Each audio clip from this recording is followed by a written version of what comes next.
L'Iliade, chapitre 10, la mort de Patrocle. Ulysse et Ajax rentrèrent au camp d'Agamemnon, la tête basse, et annoncèrent la mauvaise nouvelle. Achille était décidé à partir et rien ne le retiendrait. « Il faut trouver une ruse d'attaque contre les Troyens, dit alors Agamemnon.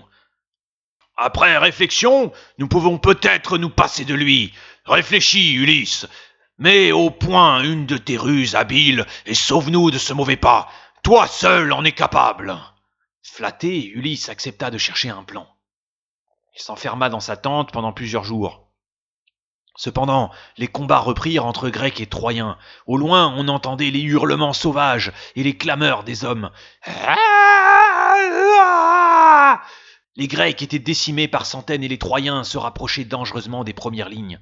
Au bout de 3 jours, vers la tombée de la nuit, Ulysse demanda qu'on réunisse un conseil et annonça qu'il avait un plan.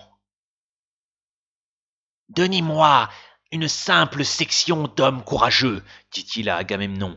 Je promets que, ce soir, les Troyens seront vaincus. » Les Grecs avaient une telle confiance en notre héros qu'ils n'hésitèrent pas un instant. Et lorsqu'Ulysse demanda encore un chef pour l'accompagner, plusieurs bras se levèrent en même temps.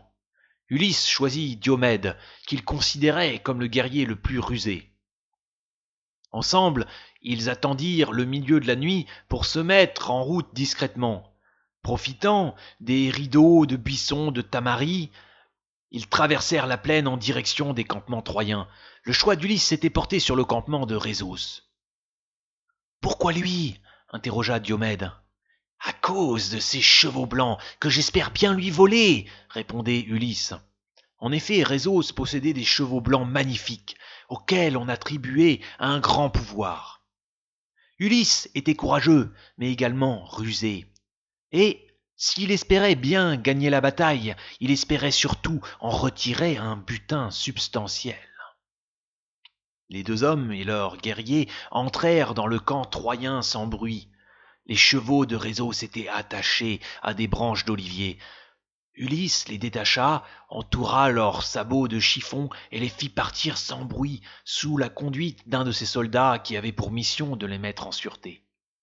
Là-dessus, Ulysse et Diomède lancèrent leurs attaques contre le camp troyen. « À l'attaque !» Ils envahirent les tentes, mirent le feu aux chariots, égorgèrent les hommes encore endormis. « Qu'est-ce qui se passe à la table ?»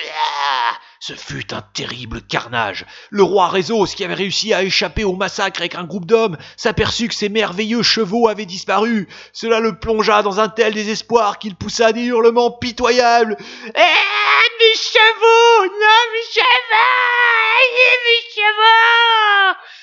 Mes chevaux! » Le soldat de Diadème, averti de sa présence, foncèrent sur lui et le massacrèrent avec ses soldats.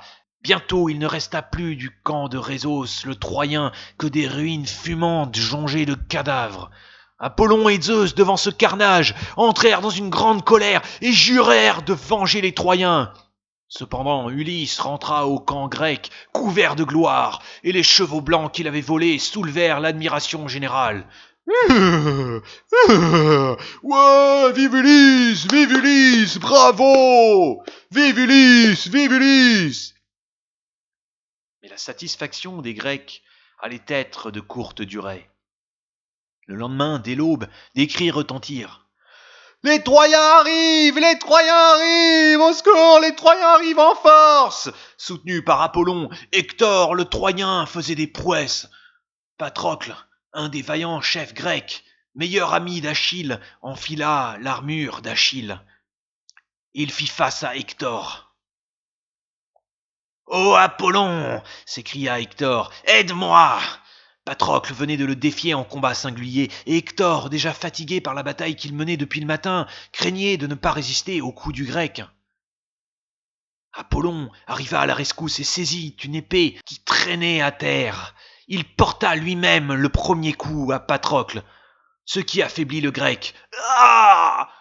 Aussitôt, profitant de l'avantage, Hector se lança sauvagement contre Patrocle et le tua. « J'ai tué Achille !» cria-t-il. « J'ai tué Achille l'immortel ! Moi, Hector, j'ai tué Achille ! Je l'ai tué !» Mais bientôt, il réalisa son erreur. « Mais qui est cet homme ?» Ce fut une véritable révolution dans le camp grec. « On a tué Patrocle! On a tué Patrocle !» Agamemnon, atterré, réclama une trêve pour que l'on puisse rendre hommage aux guerriers défunts. Les Troyens acceptèrent la trêve et chacun rentra dans son camp. Le corps de Patrocle fut entouré de bandelettes et on fit de nombreux sacrifices en hommage au dieu qui devait lui assurer la paix éternelle. Cependant, Agamemnon dépêcha Ulysse en direction de la mer. « Pour prévenir Achille afin qu'il ne parte, que son frère d'armes a été tué. » Ulysse monta l'un des magnifiques chevaux blancs qu'il avait volés à Rhésos et se retrouva en un clin d'œil près des bateaux d'Achille. Le guerrier s'apprêtait à appareiller. « Patrocle! Patrocle! Mon ami, mort! Oh Dieu !» s'écria Achille. La nouvelle le plongeait dans une grande tristesse, mais aussi dans une grande colère. Et soudain, il redressa la tête, ses yeux lancés du feu. « J'engerai Patrocle !» hurla-t-il. « Guerrier, suivez-moi, Myrmidon !» Laissant là ses bateaux, il entraîna les Myrmidons à sa suite et regagna le camp du roi Agamemnon, qui l'accueillit à bras ouverts. Ils se réconcilièrent sur le champ.